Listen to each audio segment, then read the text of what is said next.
E agora eu vou apresentar para vocês a seguinte convidada. Ela é professora, graduada em História e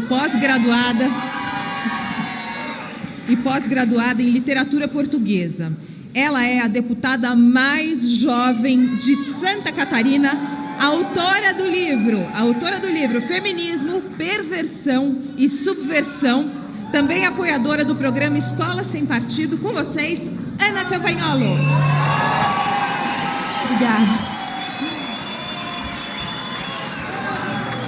Obrigada.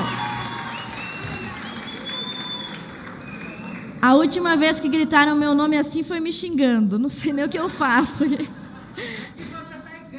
Obrigada, pessoal. Uma satisfação estar aqui com vocês. Bom, nós vamos falar rapidinho sobre marxismo e feminismo. De novo. Bom, eu fiquei por último, mas que sobrou para mim, né? Eu vou ter que repetir algumas coisas. Mas, voltando lá no passado, a gente tem o século XIX, e no século XIX, Marx e Engels apresentam uma doutrina que nós conhecemos como marxismo. Essa doutrina é baseada no pensamento dialético e materialista. A dialética é legal, em tese, né? Você tem uma ideia, você tem que ter uma anti-ideia, uma tese e uma antitese. E aí você vai discutir sobre isso e chegar a uma solução, né? Uma síntese. O marxismo aplicou essa ideia de dialética casou essa ideia com o materialismo, ou seja, o que importa, os seres humanos, o que eles são, dependem de onde eles trabalham, do sistema de produção. E aí criou duas classes que competem entre si, proletariado e burguesia. O marxismo original, o primeiro marxismo, tinha um sujeito revolucionário muito claro, que era o proletário. A gente sabe disso. Só que isso aí é muito demodé, tá ultrapassado. E os próprios marxistas perceberam isso muito cedo. Esse primeiro marxismo tem um sujeito muito claro, é o operário. Mas vocês lembram que o primeiro lugar onde o marxismo foi aplicado foi na União Soviética. E a Rússia não tinha proletariado, porque a Rússia era um país atrasado e um país ainda de economia rural. Então Lenin criou um termo que a gente usou muito aqui hoje. Ele adaptou esse termo para o marxismo, hegemonia. Qual foi a ideia dele? Olha, aqui eu tenho 2% de proletariado e 90% de campesinato, de camponeses. O que eu vou fazer agora para fazer uma revolução do proletariado num país que não tem proletário? Eu preciso modificar o sujeito ou eu preciso convencer esse povo. E é isso aí a gente vai chamar agora de hegemonia. Quando um pequeno grupo faz de um grupo grande uma massa de manobra para um fim revolucionário. Lenin tinha uma máxima, eu anotei algumas coisas aqui porque eu também não sou o Google, né? Lenin tinha uma máxima que era atacar juntos, marchar separados. Por quê? O campesinato e o proletariado não eram a mesma coisa, uns estão trabalhando na roça, outros estão trabalhando na indústria. Mas eles atacavam juntos, embora marchassem separados. E tem algumas coisas que a gente tem que aprender com a esquerda. É verdade que a gente não vai concordar, eu adorei o que a Ana Paula falou, em 100%. A gente pode até marchar para um lado. O Beni vai para o negócio do armamento, Ana Paula para o esporte, eu vou para o lado do antifeminismo, cada um vai para um lado. Mas a gente ataca junto porque a gente tem um único inimigo. E esse inimigo também se junta para atacar a gente, não é? Se junta islamismo com feminismo para acabar com a gente, não é? Um negócio que nem é compatível um com o outro. Bom, esse conceito de hegemonia, ele o marxismo vai sendo readaptado, assim como esse conceito de hegemonia. Olha, o professor sempre com o caderninho, né? E aí a gente chega na escola de Frankfurt. E lá na escola de Frankfurt começam a surgir os primeiros sinais de utilizar o sexo ou a sexualidade para corromper o sistema familiar. O maior inimigo do marxismo seria a propriedade privada e o capitalismo. Aí o Herbert Marcuse, que lembram que era da escola de Frankfurt, escreve Eros da Civilização. E aí você vê, olha, tem muita gente que diz feminismo não tem, feminismo é direitos iguais, direitos civis, é jurídico, é economia, é liberdade econômica. E diz que o feminismo teve dois momentos. Um bom momento, que era esse momento em que lutou pelos direitos iguais, e um péssimo momento em que ele começou a virar uma revolução sexual. Não é verdade. Desde a escola de Frankfurt, desde Engels, o feminismo sempre foi revolução sexual. Bom, aí a gente tem a escola de Frankfurt, e depois da escola de Frankfurt vem o pós-marxismo, que se liga no seguinte: esse troço de sujeito não está funcionando, porque antes eram os camponeses, agora é o proletariado, só que o Brasil é um país especial. E aqui a gente criou um negócio que destruiu com o marxismo, que chama churrasco da firma. Não é? O que é o churrasco da firma? É o patrão paga uns litrão de cerveja, os funcionários dividem a carne, e ninguém está se matando, e o Marx fica bem louco no túmulo dele. Ou seja, esse negócio de definir o sujeito, o Brasil é especial, né?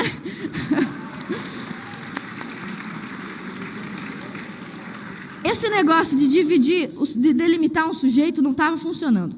Aí vem o pós-marxismo para dizer o seguinte: olha, nós temos que criar um grupo revolucionário que possa ser qualquer pessoa. E daí por isso que hoje você vê multimilionários e banqueiros apoiando uma ideologia anticapitalista, que não faz sentido. Por quê? Porque o marxismo foi remodelado e agora ele não é mais um movimento que visa atacar política e economia. Ele visa atacar moral, religião, costumes, a sua família. É um novo modelo. E esses sujeitos são fluidos. Você quer ver um exemplo? Em 1990, a década de 1990 começa e é o terror do comunismo. Acabou tudo ali. Por quê? Queda do Muro de Berlim e fim da União Soviética. Aí todo mundo pensa, é o fim desses loucos, né? Acabamos com eles. Só que poucos anos depois, eu vou dar um exemplo para vocês na América Latina. Na Bolívia, em 1990, a Marcha Indigenista. Olha um novo sujeito aqui. Não é proletariado, esses caras não são proletariados, mas eles são um sujeito da revolução. Aí a gente vai para a Argentina, no mesmo ano, primeira parada do orgulho gay. Ué, caiu o Muro de Berlim, ali ontem, no ano seguinte já tem um novo sujeito marxista. Vamos para o Brasil. O Dom Bertrand falou brilhantemente, Eco 92, lembram disso? Os ecos chatos, e vai nascendo eles brotam de tudo que é lugar, eles se multiplicam. E vamos para a Venezuela, mesma década, as duas tentativas de golpe do Hugo Chávez. Viu como eles se remodelaram? Muito rápido, se remodelaram muito rápido. E a gente tem que aprender isso também. Então, o movimento marxista ele tem duas fases. A primeira que tinha um sujeito bem correto, lá todo mundo sabia, é o proletariado. E depois ele se remodela e cria um sujeito fluido. Qualquer pessoa pode ser revolucionária hoje. O cara é da burocracia, ele é da elite, ele é filho de banqueiro, ele é multimilionário e ele quer ser revolucionário socialista. Isso só é possível porque o marxismo se remodelou. O feminismo foi a mesma coisa. Aparentemente, o primeiro momento do feminismo era uma luta pelos direitos civis, jurídicos, direito à propriedade, direito de votar, aparentemente. Mas a gente vê uma segunda fase do movimento feminista, onde eles também têm um negócio chamado sujeito fluido. E a Ana Paula exemplificou perfeitamente.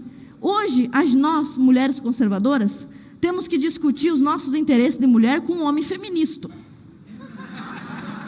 Não é? Isso aí não é um sujeito fluido? Se isso aí não é um sujeito fluido, eu não sei. Então, veja bem, feminismo e marxismo, eles são casados.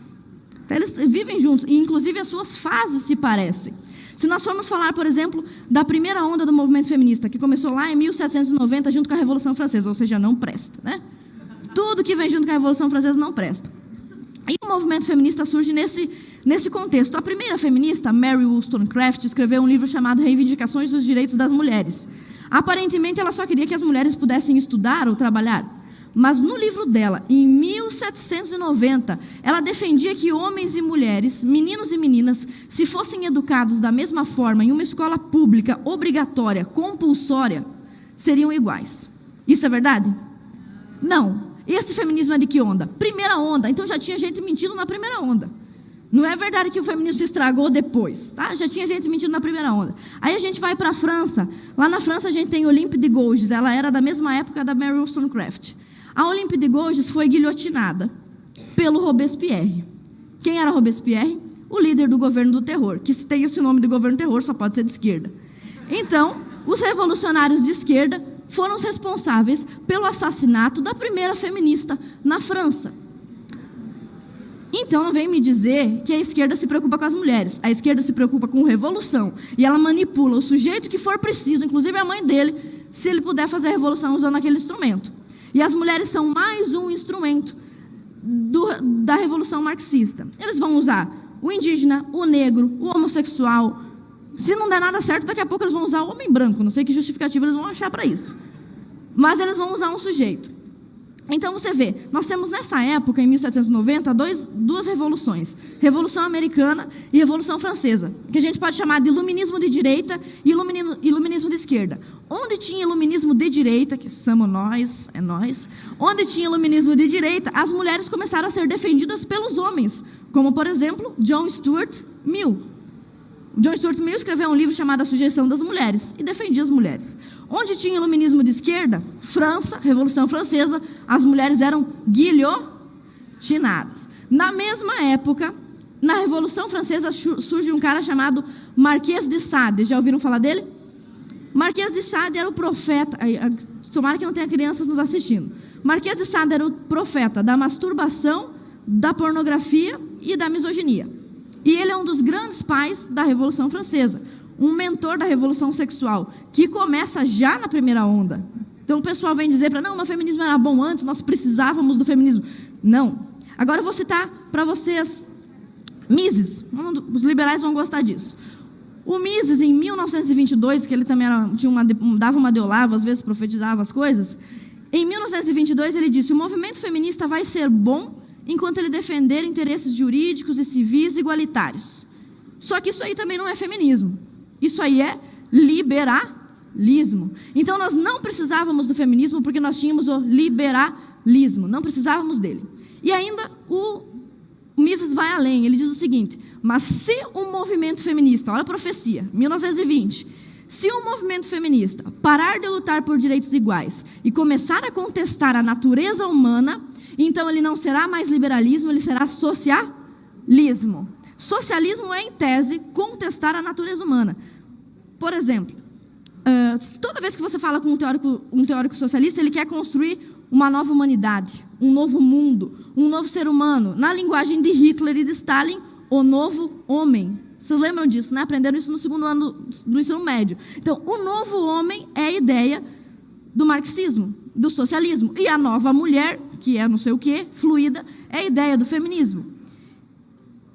Esses dois movimentos de esquerda que são casados, a ideia deles é destruir a identidade da mulher e, consequentemente, do homem, com a finalidade única de acabar com a propriedade, de acabar com a família e, assim, também destruir a propriedade privada. Eu não tive filho ainda, mas meu pai sempre disse que antes dele ter filho, ele gastava dinheiro no bar. Depois que ele teve filho, ele começou a economizar para deixar herança para os filhos. Esse pensamento foi bem reduzido, simplório, que eu falei aqui, mas é basicamente por causa da família que as pessoas se preocupam tanto com a propriedade privada. Certo? Por exemplo, os grandes metacapitalistas, como Rockefeller, eles não estão se divorciando, abortando e gastando dinheiro todo na cachaça. O que eles estão fazendo? Investindo, fazendo fundação, certo?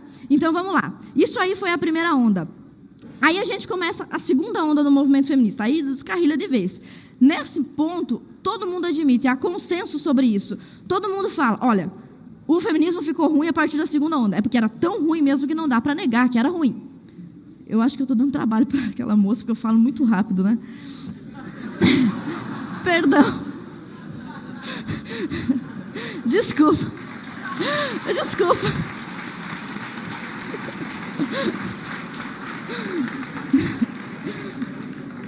Eu vou tentar ser mais gentil com você, tá bem? Então, quando a gente chega na segunda onda, é escancarado que o movimento feminista não presta. Porque aí começa aborto, promiscuidade, divórcio e pedofilia. Ai, meu Deus do céu, agora eu vou tomar um monte de processo. Não sei se tem imunidade parlamentar, eu acho, né? Graças a Deus. Mas vamos lá. Algumas escritoras feministas, como por exemplo, a Shulamit Firestone, escreveu que as crianças deviam ter direito à liberdade sexual. Ok. A Judith Butler, que escreveu aquele livro famoso, Problemas de Gênero, vocês já viram ela, né? Que ela vem para ela, parece o Cris Duran, eu sempre falo isso. Ela já veio para o Brasil, o Bernardo fez um vídeo muito legal sobre ela. A Judith Butler disse que nós devemos combater o tabu do incesto. E a Simone de Beauvoir, queridinha das feministas, assinou uma petição pela soltura de 3 pedófilos que haviam feito sexo e gravado sexo lá na França, muito tempo atrás.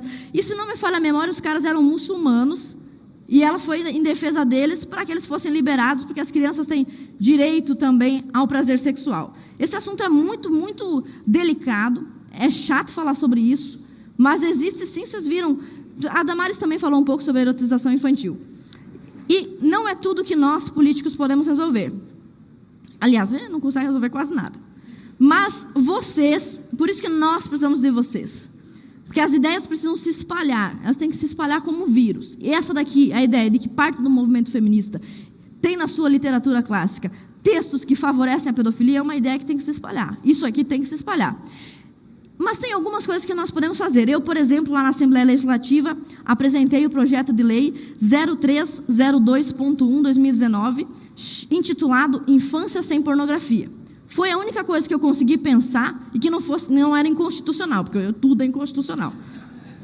Como diria o Taiguara. Então, a gente elaborou um projeto de lei e uma indicação para o governador de Santa Catarina, que é do PSL, governador Moisés. Vamos assinar o decreto Infância Sem Pornografia, governador Moisés, por favor. Nós indicamos isso e também fizemos um projeto de lei, porque já pensamos que o governador não vai querer se meter, né? O projeto de lei prevê que é proibido passar conteúdo erótico e pornográfico para crianças em sala de aula, em qualquer repartição do ensino que seja pública. É uma coisinha de nada, né?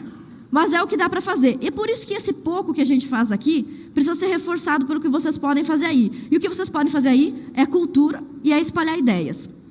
Então, nessa mesma segunda onda, vem a Simone de Beauvoir como uma grande aliciadora de menores. Começa também a apologia do divórcio. Eu sou divorciada, eu sei que tu vai decepcionar muitos conservadores isso, mas a vida é a desgraça, né?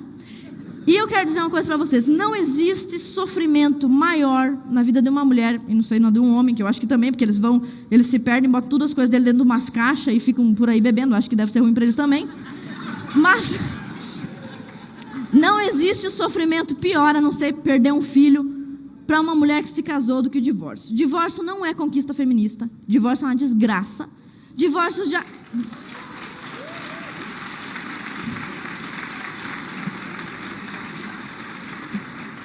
Aliás, o divórcio também não é uma invenção das feministas. Moisés, está lá na Bíblia, no Antigo Testamento, já concedia carta de divórcio. Isso não é conquista. Sabe, conquista é casar com uma pessoa e ficar com ela 30 anos, 40, 50. Isso aí que é conquista.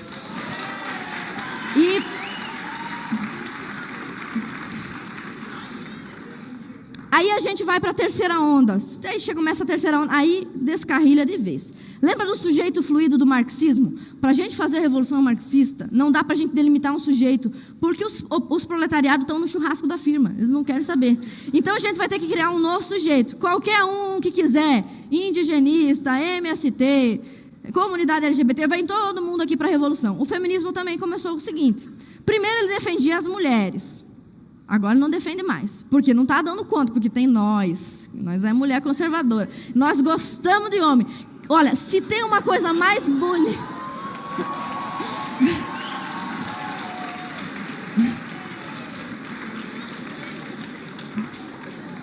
E eu também costumo dizer nas minhas palestras, é evidente que nós mulheres conservadoras gostamos muito de homem, mas olha, os homens gostam de mulher também. Se vocês pudessem ter umas 10, não é? A situação, não é? Então, nós conservadores não conseguimos cair nesse engodo porque a gente não entende o sexo oposto como inimigo. A menina que é normal, uma moça normal, que não foi submetida a tratamento de choque feminista, quando ela olha para o menino que ela gosta, a mão fica suando, não sabe o que falar, fica com borboletas na barriga, o cara passa, ela não consegue dormir, sonha com a mesma pessoa 20 noites até conseguir mandar uma mensagem no WhatsApp. Nós gostamos do sexo oposto, nós queremos interagir, nós queremos construir família. Então a gente não serve para o movimento feminista, então tem que criar um sujeito fluido. E aí surge a identidade de gênero. Agora o feminismo não representa mais as mulheres, representa qualquer pessoa, né, que quiser dizer que é mulher ou que tem interesse para a mulher. Por isso que nós, mulheres conservadoras, temos tantos problemas com os homens feministas, né, que são nosso pior problema são eles, no fim das contas. Então, para você ter uma ideia de como esse movimento foi se desfragmentando, aqui no Brasil aconteceu o primeiro seminário de teoria queer. Eu não tenho cronômetro. Cadê meu cronômetro? Aí eu não mereço, só porque eu sou mulher, machismo.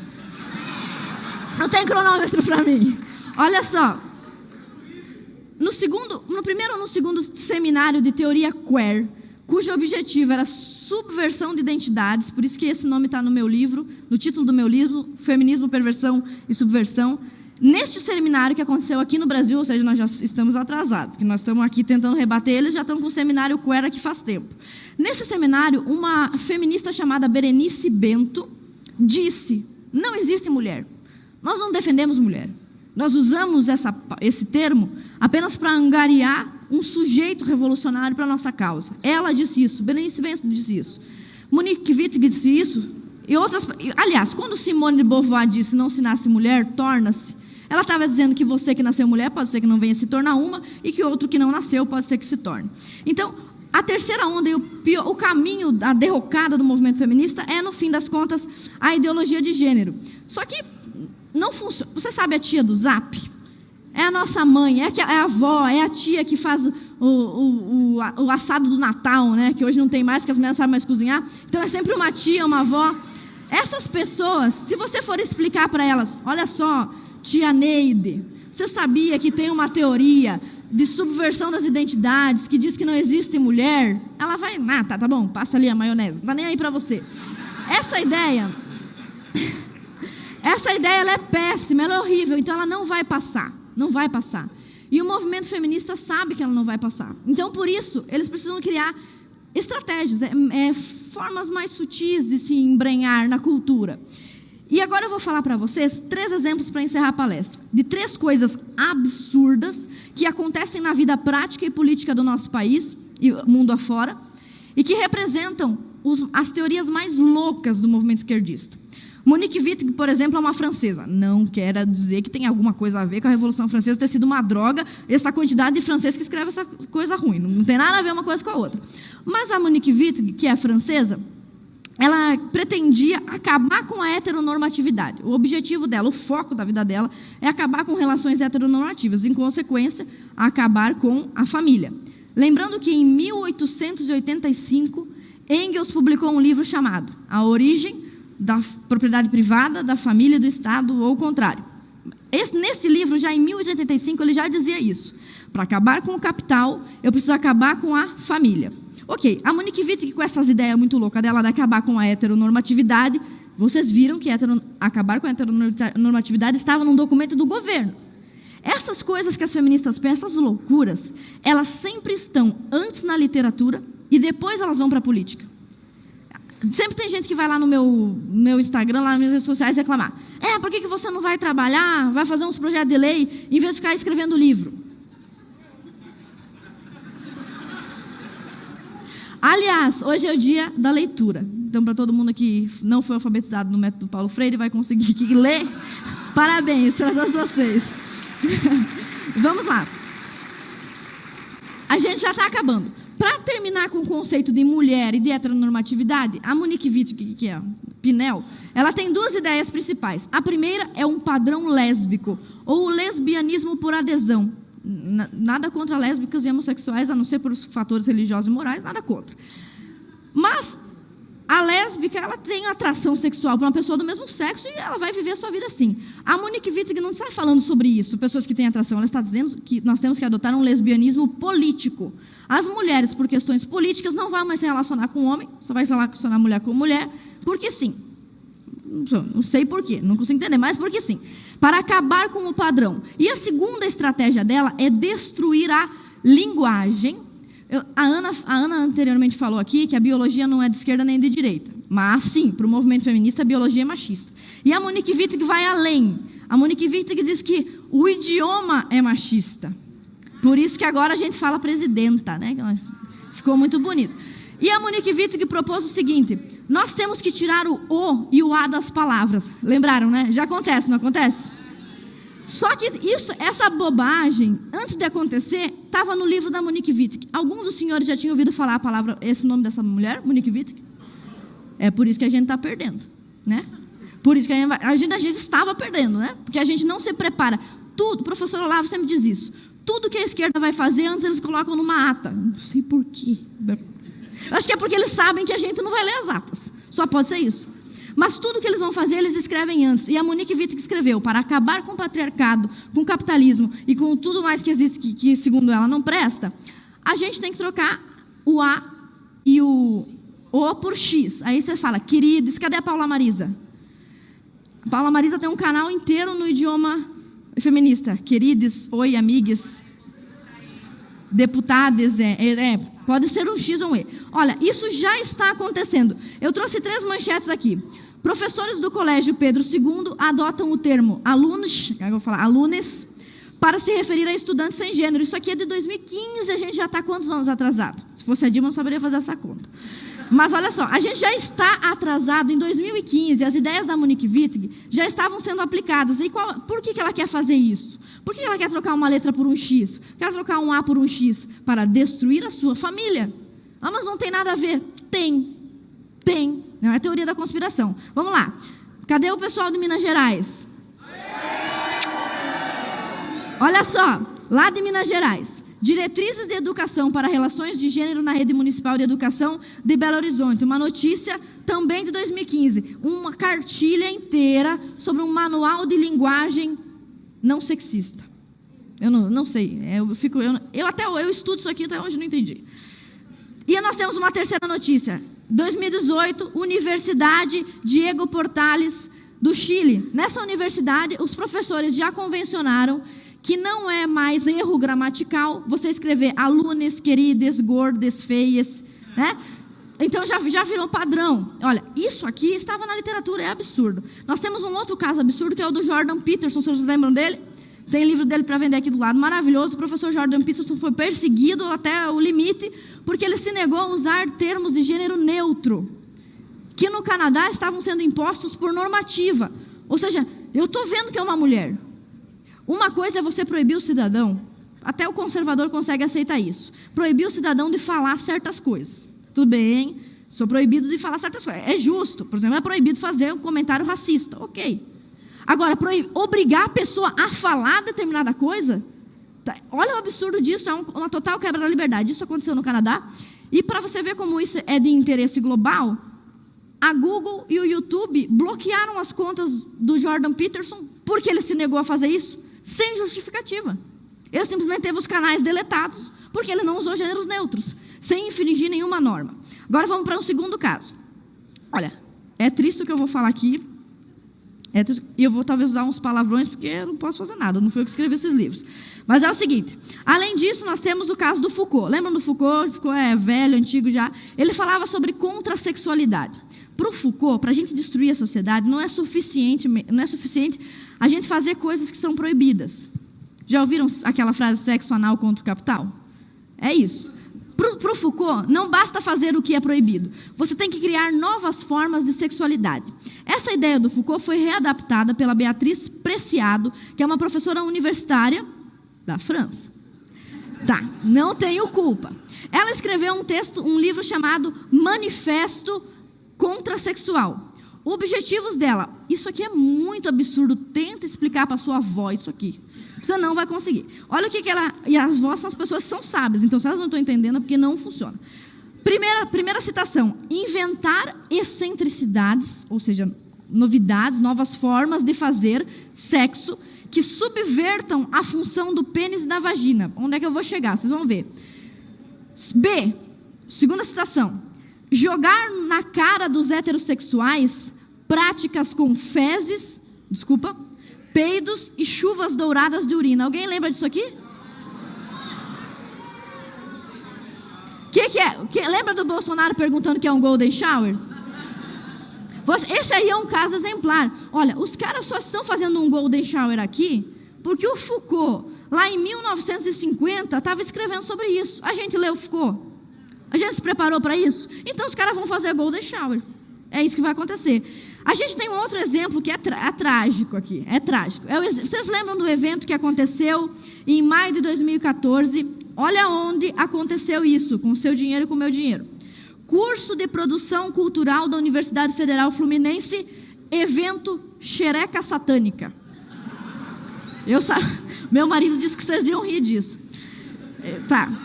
Vocês lembram disso, não lembram? A Xereca Satânica foi um evento onde uma artista numa universidade federal, numa disciplina numa universidade federal, paga com o meu dinheiro e com o seu dinheiro. O ministro da Educação está aí? Aí é o ministro. Umas pessoas para o senhor exonerar.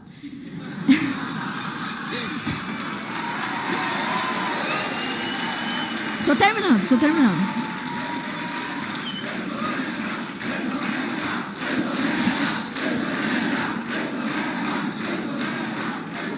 Estão criando um problema aqui entre mim e o ministro. Vamos lá. Nesse evento da disciplina Corpo e Resistência, uma atriz chamada Raíssa Vitral costurou, teve a sua vagina costurada. Meu Deus, é muito absurdo, não dá para entender. Só que isso tudo já estava escrito nos livros de Foucault e no livro da Beatriz Preciado, entre outros, Monique Wittig, entre os outros. Essa mesma cidadã, a Raíssa Vitral, foi aquela que, na ocasião em que o Papa esteve visitando o Brasil, em frente a uma missa que estava acontecendo em Copacabana, enfiou uma escultura católica na vagina. Vocês lembram disso? Pô, não, isso depois eu encontrar você, não fala um negócio dele. Ela disse que estava lá. Olha só. Olha só, a Raíssa Vitral, eu acho que eu tive um problema com o microfone, vou ter que pegar outro. A Raíssa Vitral cometeu práticas assim porque nós não estamos combatendo. Para tentar resolver esse problema, atenção produção, é ao vivo, aqui se faz ao vivo. Nós apresentamos um projeto de lei também lá em Santa Catarina, e acho que muitos políticos aqui, assessores, podem levar essa ideia. Um projeto que proíbe o vilipêndio à fé católica e aos símbolos católicos, multando...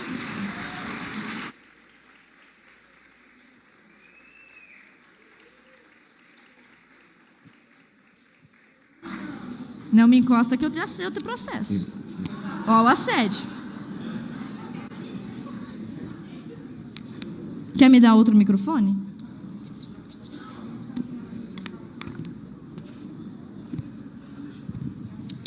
Ai, deu certo. Machista esse microfone. Vamos lá. Nós apresentamos um projeto de lei que pune de 5 a 500 mil reais a instituição, a entidade que fizer algum tipo de manifestação, obra artística ou qualquer coisa, tipo aquele museu queer lá, que difame, vilipendie ou satirize a fé católica. Aí agora nós vamos para o... Obrigada. É o famoso não faz mais que obrigação, né? E a gente tem também... E eles levam isso tão a sério. Olha, parece tudo piada o que eu estou fazendo, mas isso aqui é onde o feminismo acaba. Eu estou terminando, essa aqui também é para o ministro da Educação. Eles levam isso daqui tão a sério que eu vou ler para vocês algumas teses e dissertações de mestrados, paga com o dinheiro de vocês e com o meu. Oi? Ai, cansou ela. Tem coisa que foge ao controle do ser humano. Vamos lá. Eu vou ler só algumas teses bizarras aprovadas em universidades federais com seu dinheiro e com o meu dinheiro relacionadas aos temas feministas. Primeira, fazer banheirão. As dinâmicas das interações homoeróticas na Estação da Lapa e adjacências. Apresentado por um mestrado na Universidade Federal da Bahia. Próxima, mulheres perigosas, uma análise da piriguete.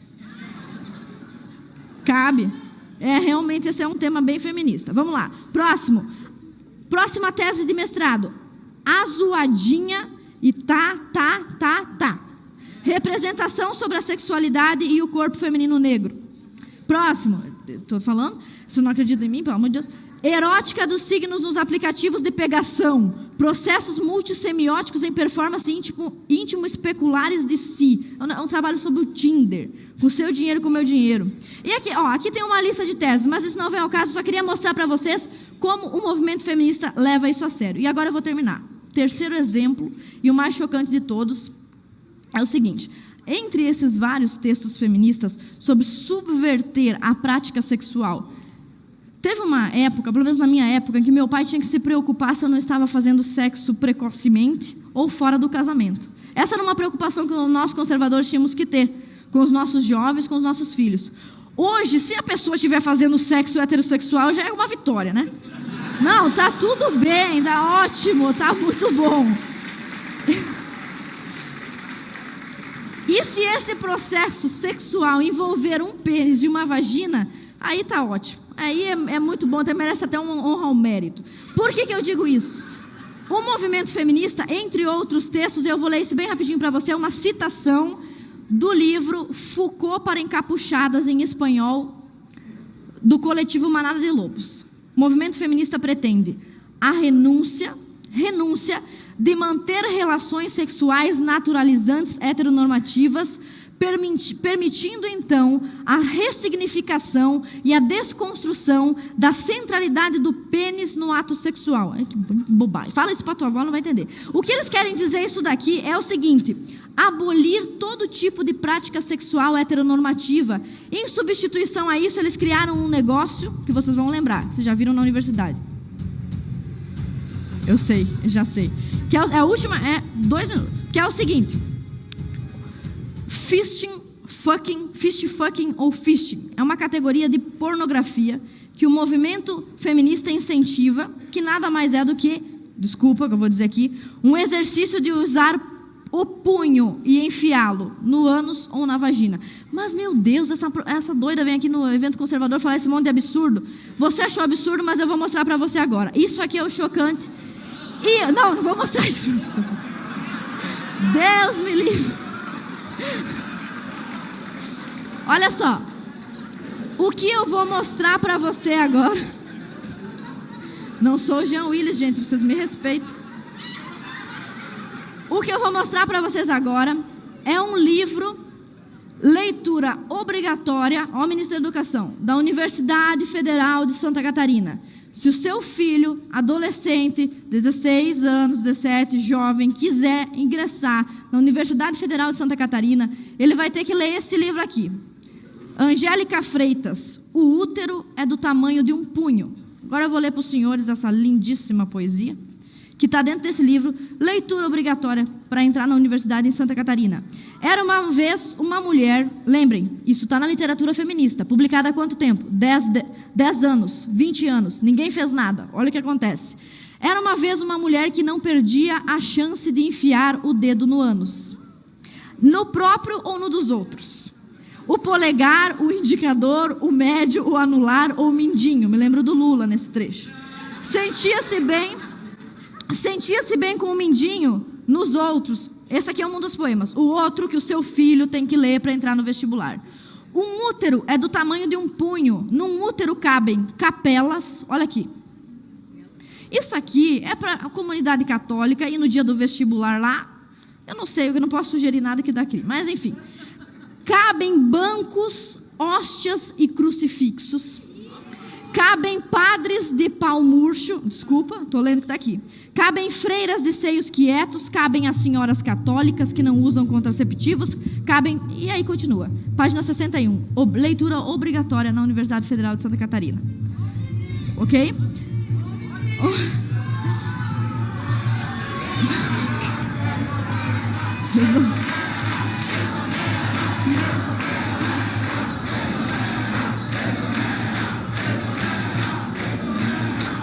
O ministro vai pedir minha expulsão. Esse era o último caso que eu queria mostrar para vocês.